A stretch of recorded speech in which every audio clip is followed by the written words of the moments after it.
আসসালামু আলাইকুম বন্ধুরা, কেমন আছেন আপনারা সবাই? আমি ভালো আছি, আল্লাহর অশেষ রহমতে। আশা করছি আপনারাও সবাই ভালো আছেন।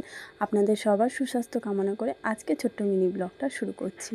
তো আমি আগেই বলেছি, যেহেতু সামনে ইলেকশন, তো একটু কাজকাম আছে অল্প একটু, তো তার জন্য সেইভাবে ডেলি ব্লগ দেওয়া হচ্ছে না।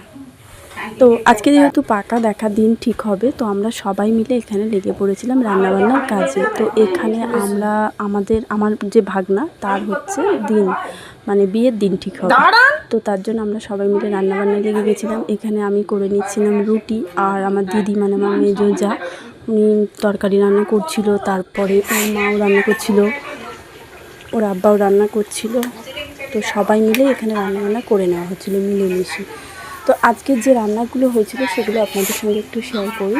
এখানে কাশ্মীরি একটা আলুর দম রান্না হয়েছিল, যেটা আমার জায়ের মেয়ে করছিল এবং যা দুজন মিলে রান্না করে নিচ্ছিল। তো সবাই মিলেই আমরা এই কাজকামগুলো করছিলাম।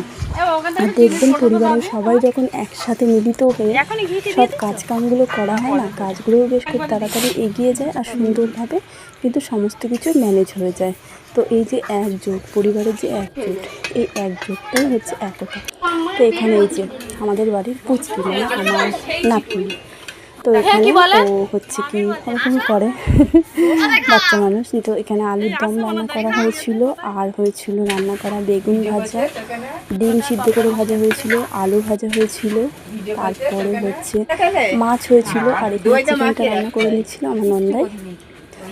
তো উনি কিন্তু ভালোই, মাংস দুটো বেশ ভালোই রান্না করেছিল, চিকেনটা খুব সুন্দর রান্না করেছিল।